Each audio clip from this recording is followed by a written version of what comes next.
Hello everyone, स्वागत है आप सभी का मयूर मोगरे यूट्यूब चैनल में। मेरा नाम दीक्षा नेगी है। मैं ऑनलाइन एजुकेटर, यूट्यूबर और कंटेंट राइटर हूं। मैंने बीए इकोनॉमिक्स ऑनर्स और मास्टर्स इन पॉलिटिकल साइंस किया है। मैंने उत्तराखंड पीसीएस का मेंस भी लिखा हुआ है।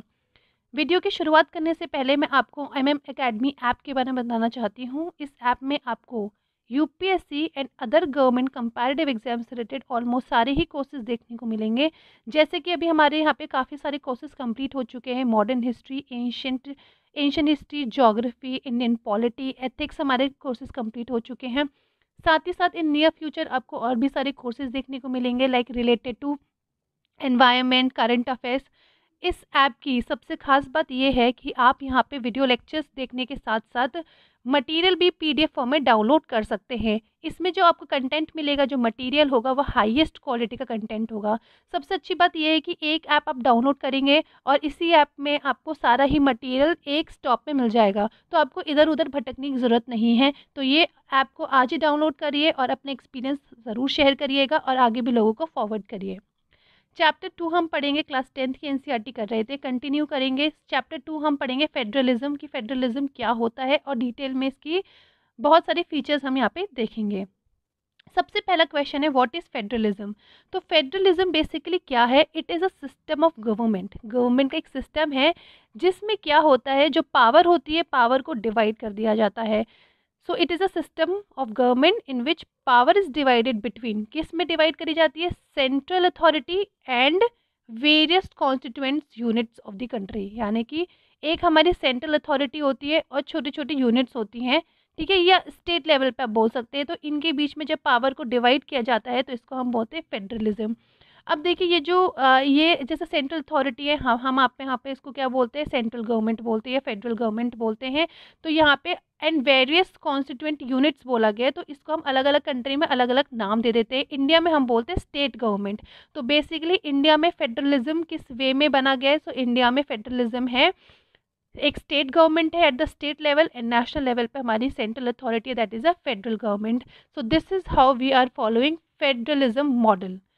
अगर हम बात करें तो यूजुअली देखिए, फेडरेशन में दो लेवल में गवर्नमेंट देखने को मिलती है। एक लेवल में जैसे हमने बोला सेंट्रल गवर्नमेंट, जो कि पूरी कंट्री के लिए कॉमन होती है, जो हर पूरी कंट्री के लिए एज अ होल रिस्पॉन्सिबल होती है। वहीं अदर गवर्नमेंट होती है जो at the level of states या प्रोविंसेस के लेवल पे काम करती है, जो कि अपने स्टेट तक ही सीमित होती है, अपने स्टेट तक के जो डे टू डे एडमिनिस्ट्रेशन होते हैं उसको लुकआउट करती है। And both these levels of government they enjoy power independent of the other. यानी कि दोनों जो गवर्नमेंट है, स्टेट गवर्नमेंट एंड साथ में सेंट्रल गवर्नमेंट, दोनों के पास पावर होती है एंड दोनों इंडिपेंडेंटली काम करते हैं। ऐसा नहीं है कि सेंट्रल गवर्नमेंट है तो वो हाई गवर्नमेंट होगी या स्टेट गवर्नमेंट सेंट्रल गवर्नमेंट के अथॉरिटी के अंडर काम करेगी, नहीं, वो दोनों गवर्नमेंट के अपने अपने एरियाज होते हैं काम करने के। फेडरेशन, देखिए फेडरेशन की अगर हम बात करें तो federation unitary form of government से डिफरेंट होती है। That means federalism is different from unitary form of government. Now how it is different from unitary government? Unitary government में देखिए क्या होता है कि एक ही अथॉरिटी होती है, सेंट्रल अथॉरिटी होती है, उसके अंडर में भी बहुत सारी अलग अलग यूनिट्स हो सकती हैं, छोटे छोटे लेवल में गवर्नमेंट हो सकती हैं, but they will be subordinate to central government. तो आपको फेडरेशन में, यूनिटरी में आपको एक अथॉरिटी मिलेगी और उस अथॉरिटी या तो वो single authority as a whole country को रूल करेगी, या तो उसके अंदर छोटे छोटे यूनिट्स होंगे बट वो उस सेंट्रल गवर्नमेंट के सबऑर्डिनेट होंगे, उनकी अपनी स्पेसिफिक इंडिपेंडेंसी नहीं होगी। सेंट्रल गवर्नमेंट जो भी मर्जी चाहे ऑर्डर्स पास कर देगी लोकल गवर्नमेंट को, जो कि उनको एग्जीक्यूट करना पड़ेगा on the behalf of central government. But वहीं अगर हम फेडरल सिस्टम की बात करें तो फेडरल सिस्टम में ऐसा नहीं होता है। फेडरल सिस्टम में सेंट्रल गवर्नमेंट जो होती है वो स्टेट गवर्नमेंट को ऑर्डर कर सकती है, but state government central government के अधीन काम नहीं करता है, उसके सबऑर्डिनेट काम नहीं करता है, उसकी खुद की पावर्स होती हैं।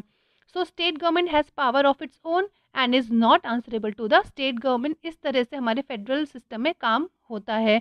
दोनों जो गवर्नमेंट है, दोनों गवर्नमेंट लोगों को डिफरेंट डिफरेंट अपने अपने एरियाज में आंसरेबल होती है। की फीचर्स होती हैं फेडरलिज्म के, कुछ फीचर्स है फेडरलिज्म के, हम कैसे डिसाइड कर सकते हैं कि ये फेडरलिज्म फॉर्म है। तो सबसे पहला आता है कि उसमें दो टायर गवर्नमेंट होती है, दो लेवल होते हैं गवर्नमेंट के, एंड डिफरेंट टायर्स जो होते हैं गवर्नमेंट के वो सेम सिटीजन्स को ही रूल करते हैं, सेम सिटीजन को ही गवर्न करते हैं, बट उनका जो जुरिस्डिक्शन होता है यानी कि कितने एरिया में उनकी पावर है ये डिफरेंट होती है, यानी कि कहाँ तक वो टैक्सेशन ले सकते हैं, किन किन चीज़ों को वो टैक्सेस उनसे टैक्सेस कलेक्ट कर सकते हैं, क्या कितना एरिया होगा एडमिनिस्ट्रेशन का, ये वैरी करता है, बट सिटीजन्स कॉमन होते हैं जिनको वो गवर्न करते हैं। Then jurisdiction of the respective level और tiers of government are specified in the constitution, यानी कि दोनों लेवल की जो गवर्नमेंट है उनकी क्या रिस्पॉन्सिबिलिटी होगी, उनका जुरिस्डिक्शन यानी कि कितना एरिया उनके अंदर होगा, ये पूरा सब कुछ कॉन्स्टिट्यूशन में डिफाइंड ऑलरेडी होता है। Fundamental provision of the constitution can not be unilaterally changed by one level of government, यानी कि हमारे कॉन्स्टिट्यूशन में जो भी चीज़ें दी हुई होंगी, जो भी प्रोविजंस दिए होंगे, वो एक गवर्नमेंट चेंज नहीं कर सकती है। ठीक है, अगर कोई पर्टिकुलर पावर हमारे स्टेट गवर्नमेंट को दी हुई है तो सेंट्रल गवर्नमेंट अपना खुद से कोई डिसीजन नहीं ले सकता है, उसमें उसको स्टेट लेवल की गवर्नमेंट को, लोकल लेवल गवर्नमेंट के भी कंसेंट की ज़रूरत पड़ती है। फिफ्थ है कोर्ट्स जो होते हैं, ठीक है, कोर्ट्स जो होते हैं वो कॉन्स्टिट्यूशन को इंटरप्रेट कर सकते हैं and the powers of different level of government. Constitution को इंटरप्रिटेशन की पावर किसके पास होती है, कोर्ट के पास होती है। साथ ही साथ दोनों लेवल के या may be more than 2 levels भी हो सकते हैं गवर्नमेंट के, तो डिफरेंट लेवल्स में गवर्नमेंट की क्या पावर्स है इनका भी इंटरप्रिटेशन कोर्ट ही करती है। अगर हम रेवेन्यू के सोर्स की बात करें तो हर एक गवर्नमेंट होती है, ठीक है, सेंट्रल गवर्नमेंट है, स्टेट गवर्नमेंट है, उनके रेवेन्यू के सोर्सेज, उनकी इनकम के सोर्सेज क्या होंगे ये भी प्रॉपर्ली डिफाइंड होता है। द फेडरल सिस्टम दस हैज़ डुअल ऑब्जेक्टिव। अगर आप बात करें तो फेडरल सिस्टम के 2 ऑब्जेक्टिव होते हैं। सबसे पहला होता है to safeguard and promote unity of the country and दूसरा होता है at the same time accommodate regional diversity. अब देखिए हमारी कंट्री या कोई भी कंट्री जो काफ़ी बड़ी है उनको एक सिंगल अथॉरिटी एडमिनिस्टर नहीं कर सकती है, क्योंकि कुछ ऐसे जो रीजन्स होंगे वो लेफ्ट आउट फील करेंगे। तो यहाँ से इंपॉर्टेंस आती है एक नई गवर्नमेंट की, state eight the provincial level, जो कि अपने एरिया के लोगों की डिमांड को आगे रेस कर सके। तो इससे क्या होगा, हमारे एज अ होल कंट्री में यूनिटी मेंटेन रहेगी और साथ साथ में जो रीजनल डाइवर्सिटी है वो भी अकोमोडेट और क्या रहेगी, उनके भी बीच में काफ़ी ज़्यादा अकोमोडेशन और यूनिटी वाली फीलिंग आती रहेगी। गवर्नमेंट जो होती है वो हर एक लेवल पे क्या करती है, पावर शेयर करती है। और सबसे अगर हम बात करें फेडरलिज्म का, सबसे खास बात यह है कि फेडरलिज्म में आपको 2 एस्पेक्ट देखने को मिलेंगे। क्या, सबसे पहला एक है म्यूचुअल ट्रस्ट। जब 2 गवर्नमेंट है, दोनों लेवल के गवर्नमेंट के अपने अपने एरियाज़ हैं, they are not interfering in each other works and each other jurisdiction, इससे क्या होता है, म्यूचुअल ट्रस्ट इंक्रीज होता है। और सबसे पहला जो सबसे इंपॉर्टेंट चीज़ आती है वो ये होती है कि लोगों के बीच में ट्रस्ट बनता है और लोग एग्री करते हैं टू लिव टुगेदर। तो ये दोनों चीज़ें हमें फेडरल सिस्टम में देखने को मिलती है। अब देखिए जो फेडरेशन है, फेडरल सिस्टम है, वो डिफरेंट डिफरेंट कंट्रीज़ में डिफ़र कर सकता है कि कैसे फेडरेशन वहाँ पे फॉर्म हुआ है।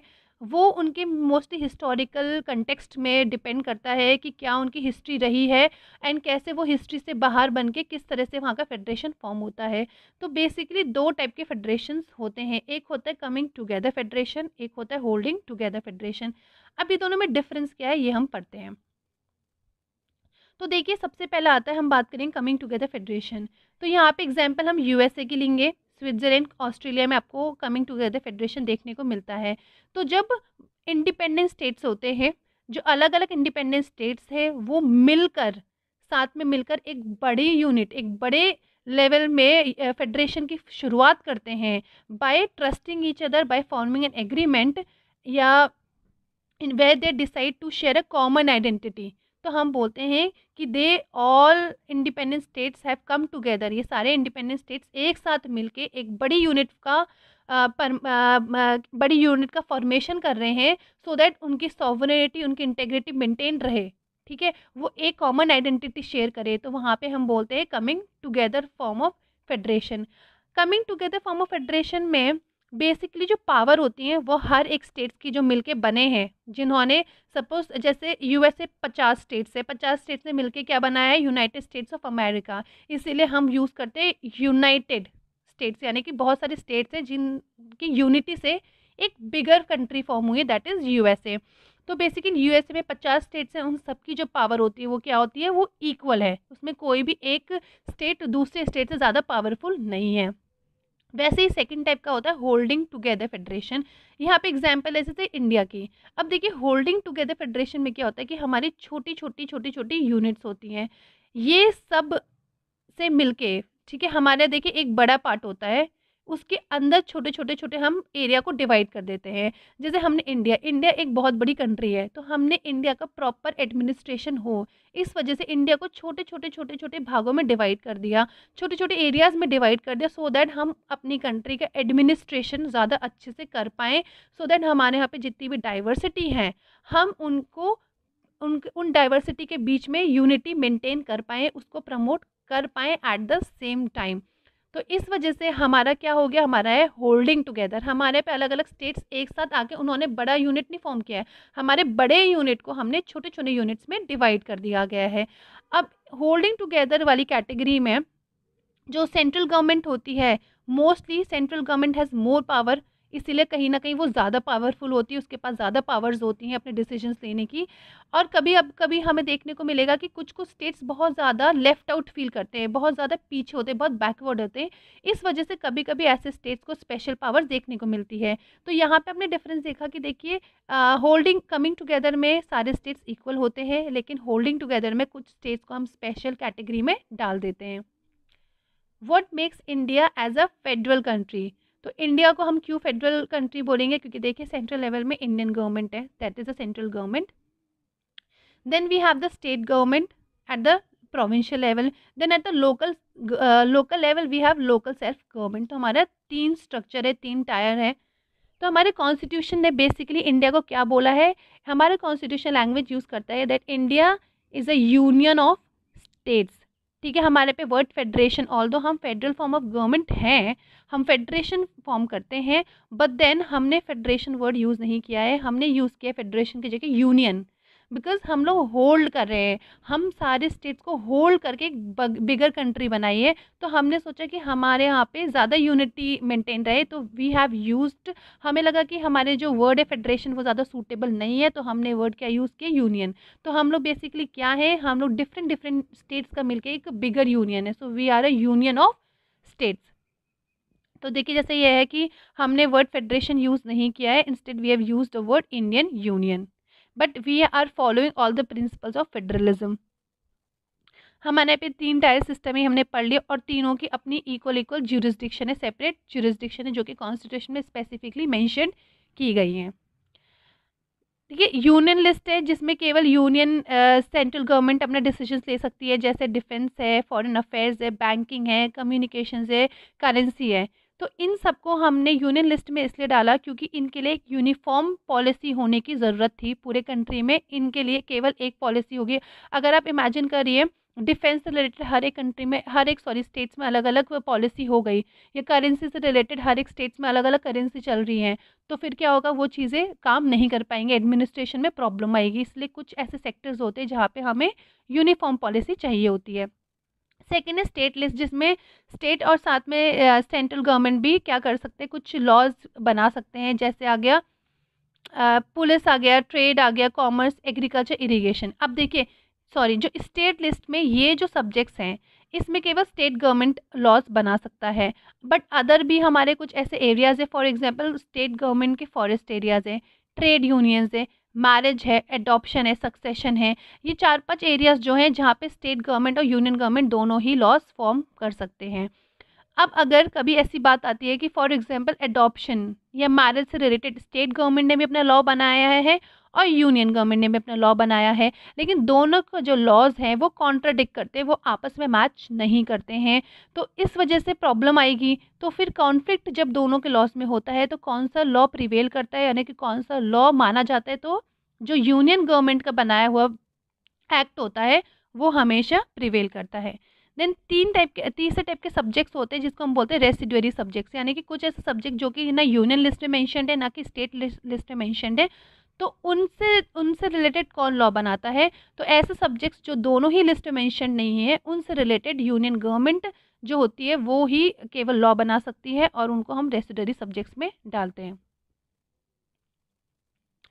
अब देखिए यहाँ पे हमने डिस्कस किया था holding together form of federation that India is following. तो हमने क्या देखा था इसमें, हमने देखा था कि यहाँ पे सारे जो स्टेट्स होते हैं वो इक्वली नहीं डील करे जाते, किसी किसी को हम स्पेशल कैटेगरी में डालते हैं क्योंकि वो कुछ बैकवर्ड होते हैं या वहाँ पे कुछ ना कुछ एडमिनिस्ट्रेशन का इश्यूज रहता है। फॉर एग्जांपल इंडिया में अगर हम बात करें तो इंडिया में सारे यूनियन स्टेट्स जो है उनके आइडेंटिकल पावर्स नहीं है। फॉर एग्जांपल हमारे कुछ नॉर्थ ईस्ट में से स्टेट्स है लाइक असम, नागालैंड, अरुणाचल प्रदेश, मिजोरम, जिनमें कुछ स्पेशल पावर्स दी गई है जिनको हमने आर्टिकल 371 के अंदर डाला गया है एंड इनको because of their historical circumstances उनको कुछ स्पेशल कैटेगरी दी हुई है, स्पेशल पावर्स दी हुई हैं। अब ऐसा क्यों है? क्योंकि देखिए वहाँ पे थोड़ा कल्चरली या लिंग्विस्टिक बेसिस में लोग काफ़ी डिफरेंट हैं, तो उनके लैंग्वेज को, उनके कल्चर को, उनकी एथनिसिटी को प्रमोट करने के लिए, उनको मेंटेन करने के लिए, ताकि वो उस चीज़ को खो ना दें, इस वजह से उनको स्पेशल स्टेटस मिला है। वहीं पे देखिए कुछ हमारे ऐसे स्टेट्स हैं जो काफ़ी छोटे हैं, ठीक है, कुछ हमारी यूनिट्स है वो काफ़ी छोटी है, इतनी छोटी कि हम उनको स्मॉल, हम वो इतनी छोटी कि हम उनको स्टेट्स नहीं बना सकते हैं and eight the same time हम उनको एग्जिस्टिंग स्टेट्स में मर्ज भी नहीं कर सकते। तो ऐसे जो एरियाज है उनको हमने क्या बनाया, यूनियन टेरिटरीज बनाई हुई हैं, जिन जैसे एग्जांपल चंडीगढ़, लक्षद्वीप एंड दिल्ली। और यूनियन टेरिटरीज से रिलेटेड जितनी भी पावर होती है वो किसके पास होती है? वो होती है सेंट्रल गवर्नमेंट के पास। This sharing of power between union government and the state government is basic to the structure of the constitution। यानी कि हमारा जो फेडरलिज्म है it is a part of basic structure of the constitution. अगर इसमें आपको कुछ भी इसमें चेंज नहीं आ सकता है, लेकिन अगर आप इसमें पावर शेयरिंग में कोई भी अरेंजमेंट करते हैं तो सेंट्रल गवर्नमेंट को यूनिलैटरली अपने मन से उसमें कुछ भी चेंज नहीं कर सकता है।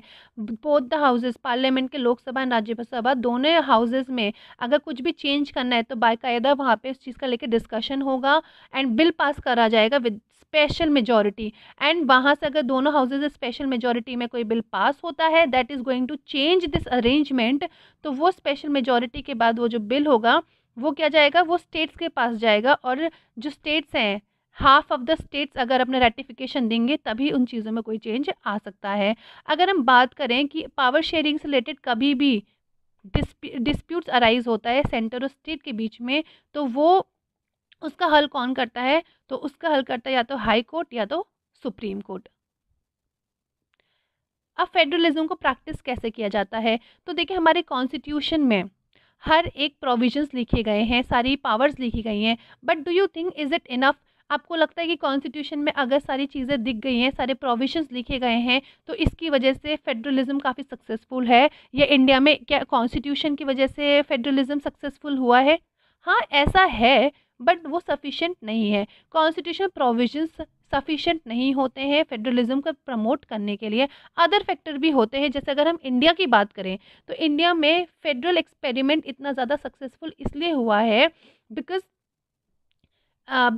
Firstly it's because of the constitution provisions, but that is not enough. But इसके अलावा अगर हम देखें कॉन्स्टिट्यूशन प्रोविजंस के अलावा क्या रीज़न है, तो रीज़न है डेमोक्रेटिक पॉलिटिक्स। क्योंकि हमारे इंडिया में जो डेमोक्रेसी है वो इतनी ज़्यादा स्ट्रेंथन हो चुकी है कि नाउ विद एवरी टाइम हमारी जो डेमोक्रेसी है वो इतनी ज़्यादा पावरफुल हो रही है, उसकी वजह से हमारा जो फेडरलिज्म है वो भी ज़्यादा पावरफुल हो रहा है।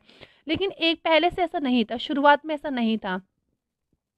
वो क्यों नहीं था वो हम पढ़ेंगे विद टाइम, इसमें टाइम लगता है। अब देखिए सबसे पहले चीज़ ये है कि डेमोक्रेटिक पॉलिटिक्स की वजह से हमारे यहाँ पे फेडरलिज्म जो फेडरेशन है वो इतना ज़्यादा सक्सेसफुल कैसे हुआ, इसमें अलग अलग रीजंस इसके पीछे। तो सबसे पहला रीज़न है लिंग्विस्टिक स्टेट्स। तो देखिए जब हमारी कंट्री फॉर्म हुई थी तो हमारे बेसिकली अलग अलग स्टेट से डिमांड राइज हुई। सबसे पहले मद्रास से राइज हुई when people wanted a different state basis on the language. Language के बेसिस में उन्होंने चाहा कि उनके अलग स्टेट की शुरुआत हो आंध्र प्रदेश की, जो तेलुगु स्पीकिंग पीपल हैं। लेकिन हमारे जो कॉन्स्टिट्यूशन मेकर्स थे, जो समय के लीडर्स थे, उनको लगा अगर आप लैंग्वेज के बेसिस में स्टेट्स डिसाइड करने लगेंगे तो इस तरह से हमारी जो कंट्री है वो छोटे छोटे भागों में डिवाइड हो जाएगी, वो पूरी तरह से डिसइंटीग्रेट हो जाएगी और हमारी जो डाइवर्सिटी है हम इस तरह से कभी मेंटेन नहीं कर पाएंगे। लेकिन क्या हुआ कि बहुत ज़्यादा वायलेंस क्रिएट हो गया, गवर्नमेंट के पास बहुत ज़्यादा प्रेशर हुआ। तो फाइनली जब हमारा फर्स्ट लैंग्वेज स्टेट बना, ऐसे करते करते हमने और लैंग्वेज के बेसिस में स्टेट्स बनाए। तो विद टाइम हमें ये फील हुआ कि लैंग्वेज के बेसिस में जो हमारे स्टेट्स फॉर्म हुए हैं उसकी वजह से डेमोक्रेसी और ज़्यादा क्या हुई है, स्ट्रेंथन हो गई है, क्योंकि फिर छोटे छोटे यूनिट्स को एडमिनिस्ट्रेशन करना काफ़ी ज़्यादा ईजी हो गया था।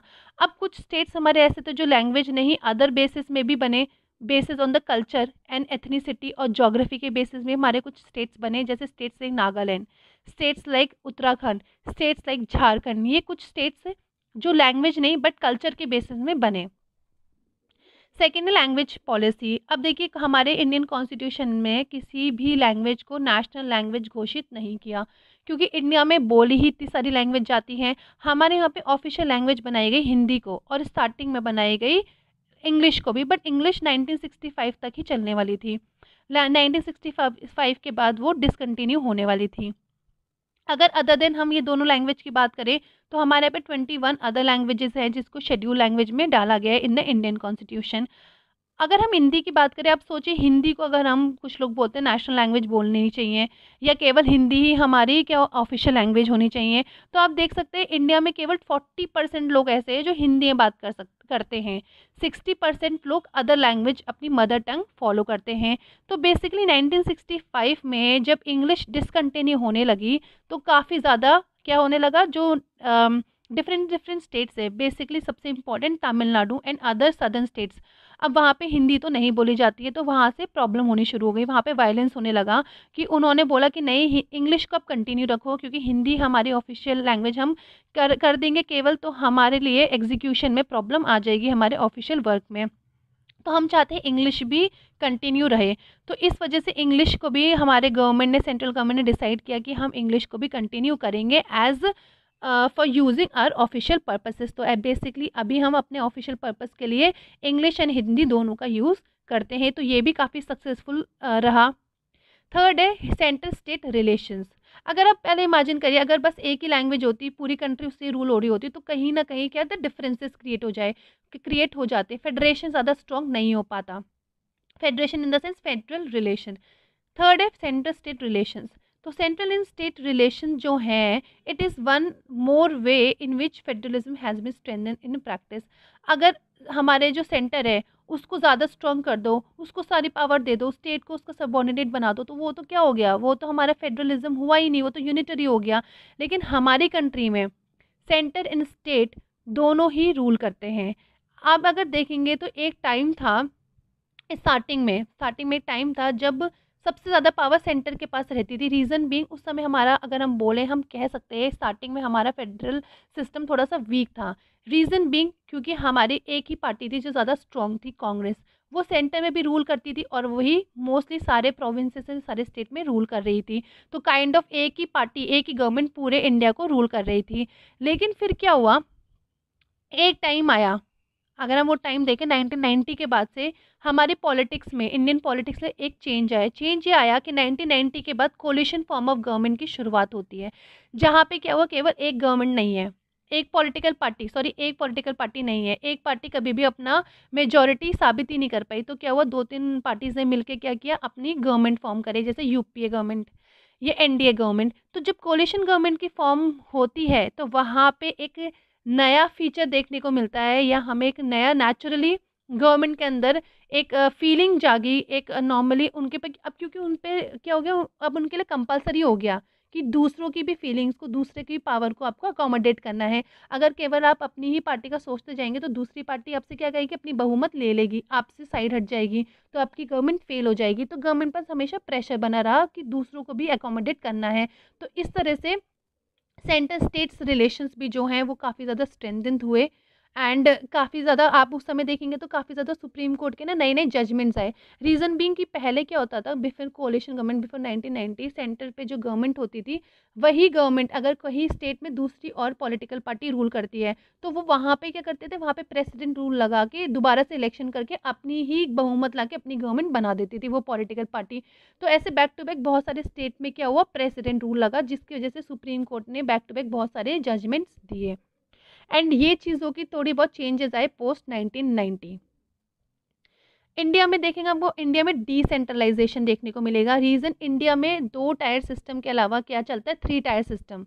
इंडिया में क्या है, स्टेट सेंट्रल गवर्नमेंट है, देन स्टेट गवर्नमेंट है, then at the local level local government है। तो बेसिकली डिसेंट्रलाइजेशन क्या होता है, जब आप पावर को सेंटर एंड स्टेट से लेके जाके थोड़ी बहुत गवर्नमेंट लोकल गवर्नमेंट को दे देते हो, तो आप बोलते हो डिसेंट्रलाइजेशन हुआ है। तो ऐसा ही हमने इंडिया में किया। अब देखिए इंडिया में क्यों हमने डिसेंट्रलाइजेशन की बात करी।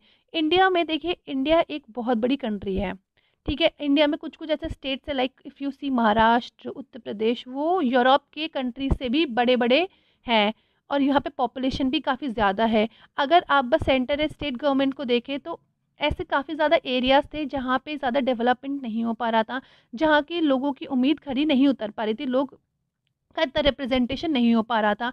तब गवर्नमेंट को रियलाइज़ हुआ कि हमें लोकल लेवल पे भी लोगों की क्या नीड्स हैं, उनके लिए जानने के लिए, उनके लिए काम करने के लिए हमें एक लोकल गवर्नमेंट की ज़रूरत पड़ेगी। तो हमने यहाँ से शुरुआत करी। सेंट्रल एंड स्टेट गवर्नमेंट ने अपनी कुछ पावर, अपना कुछ रोल लोकल गवर्नमेंट को दिया। बट देखिए ये चीज़ भी हमारी शुरू तो हो गई थी, लेकिन फिर भी इसमें इतनी ज़्यादा रेगुलरिटी नहीं थी, रेगुलरली इलेक्शंस नहीं होते थे।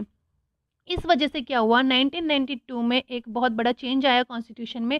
वो चेंज ये आया कि हमने अपने कॉन्स्टिट्यूशन में 1992 में नए आर्टिकल्स की शुरुआत करी, और जो पंचायती राज सिस्टम है, लोकल सेल्फ गवर्नमेंट है, उसको क्या दिया, उसको कॉन्स्टिट्यूशन स्टेटस दिया। अब क्या कॉन्स्टिट्यूशन स्टेटस था, उसमें क्या क्या नए नए चेंजेस आए। तो बेसिकली क्या हुआ कि पहले इलेक्शंस तो रेगुलर होते नहीं थे, एक प्रॉपर सिस्टम नहीं था, क्योंकि कॉन्स्टिट्यूशन में कुछ भी चीज़ें लिखी नहीं थी। अब हमने सारे कॉन्स्टिट्यूशन में क्या किए, प्रोविजंस दे दिए।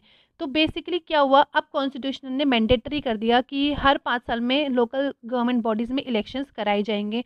कुछ सीट्स को रिजर्व किया गया, किसके लिए, शेड्यूल कास्ट और शेड्यूल ट्राइब्स के लिए रिजर्व किया गया, एंड अदर बैकवर्ड क्लासेस के लिए, ओबीसीज के लिए कंपलसरी नहीं है। बट हर एक स्टेट्स अगर चाहे, अगर उनके स्टेट में ओबीसी की पॉपुलेशन का रिप्रेजेंटेशन इतना अच्छा नहीं है, तो अगर कोई स्टेट चाहे तो वो दे सकता है। But schedule caste and schedule tribes के लिए हर एक स्टेट में कंपल्शन है। देन 1/3 जो 1/3 रिजर्वेशन है सीट्स का, वो हमेशा वेमेन के लिए रहेगा। इंडिपेंडेंट इंस्टीट्यूशन की शुरुआत हुई। इंडिपेंडेंट इंस्टीट्यूशन कौन सा, state election commission. State election commission केवल पंचायती यानी लोकल लेवल गवर्नमेंट का ही इलेक्शंस कंडक्ट कराता है, जैसे पंचायत का और म्यूनिसिपल इलेक्शंस का। Now state governments were required to share their some power and revenue with local bodies, क्योंकि लोकल गवर्नमेंट को अपने रूल करने के लिए भी तो कुछ रेवेन्यू की जरूरत पड़ेगी। तो वहाँ पे स्टेट गवर्नमेंट ने अपने कुछ कुछ एरियाज को गिव अप करके नीचे लेवल पे गवर्नमेंट को दे दिया। बेसिकली देखिए इसको हम बोलते हैं लोकल रूरल लोकल गवर्नमेंट को हम बोलते हैं पंचायती राज सिस्टम। पंचायती राज सिस्टम में अगर आप सबसे पहले देखेंगे तो आपको देखने को मिलेगा छोटे छोटे विलेजेस होते हैं या ग्रुप ऑफ विलेजेस, इनका कंबाइन बनता है, जिनको हम बोलते हैं ग्राम पंचायत। यहाँ पे इलेक्शंस होते हैं। ग्राम पंचायत का जो हेड होता है उसको हम कहीं कहीं पे प्रेसिडेंट बोलते हैं, या कहीं कहीं पे सरपंच बोलते हैं, कहीं कहीं पे पंच भी बोला जाता है। तो ये लोग कौन होते हैं, देखिए they are indirectly elected by the adult population living in that ward और विलेज। तो बेसिकली इस पंचायत में एक पर्टिकुलर विलेज या ग्रुप ऑफ विलेजेस में जितने लोग जो भी वोटिंग राइट्स जिनकी है, यानी कि above 18 years, that is adult population, वो सबसे क्या बनता है, हमारा एक ग्राम विलेज बनता है, पंचायत ग्राम पंचायत बनता है। वो सब इलेक्शन में डायरेक्टली वोट करते हैं और अपने प्रेसिडेंट को, अपने सरपंच को चूज करते हैं। पंचायत जो होता है, पंचायत ग्राम सभा के सुपरविजन में, ग्राम सभा के अंडर काम करता है। एंड ग्राम सभा क्या होती है, ग्राम सभा में जितने भी वोटर्स होते हैं वो सब मिलके ग्राम सभा फॉर्म करते हैं, यानी कि एक पर्टिकुलर एरिया में 18+ population who are now legally valid to give votes, उन जितने भी मेंबर्स हैं उन सब मेंबर्स को मिला के अगर हम बोले तो उन सब मेंबर्स से मिलके बनता है हमारा एक विलेज में जितने भी अबव एडल्ट पॉपुलेशन है who are now legally allowed to vote, उन सब से मिलके हमारा बनता है ग्राम सभा।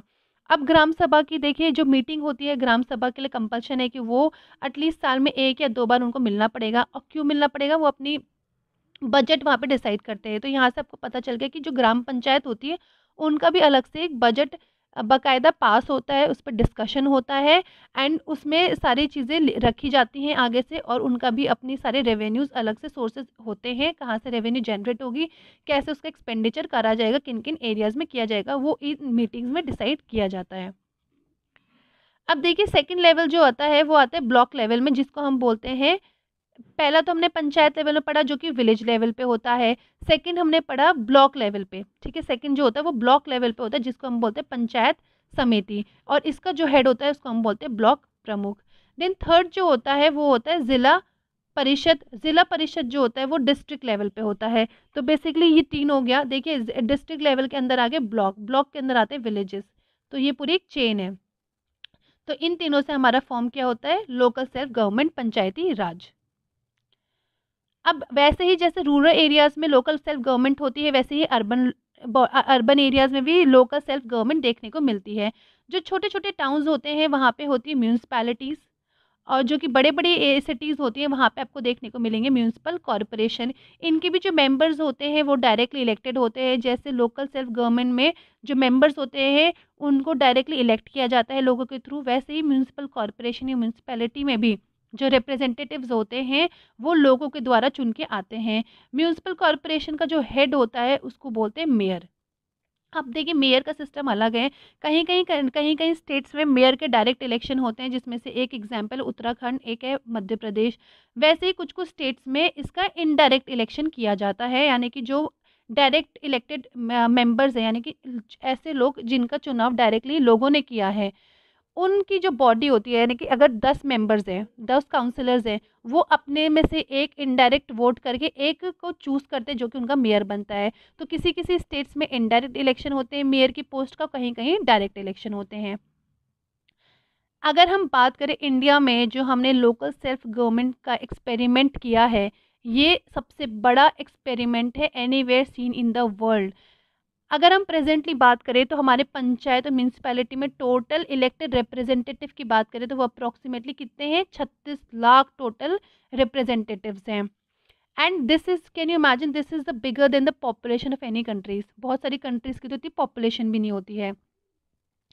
ये जो हमने एक वो किया, मतलब हमारे कॉन्स्टिट्यूशन स्टेटस हमने लोकल गवर्नमेंट को देके हमारी जो डेमोक्रेसी उसको और ज़्यादा डीप कर दिया और ज़्यादा डीपन कर दिया।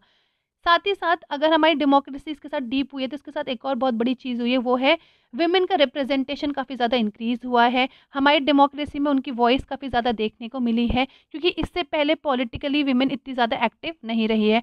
एट द सेम टाइम अगर हम बात करें तो बहुत सारी डिफ़िकल्टीज़ भी हैं। डिफ़िकल्टीज़ ये हैं कि देखिए लोकल सेल्फ गवर्नमेंट के पास अभी भी इतने ज़्यादा एडिक्वेट रिसोर्सेज नहीं है।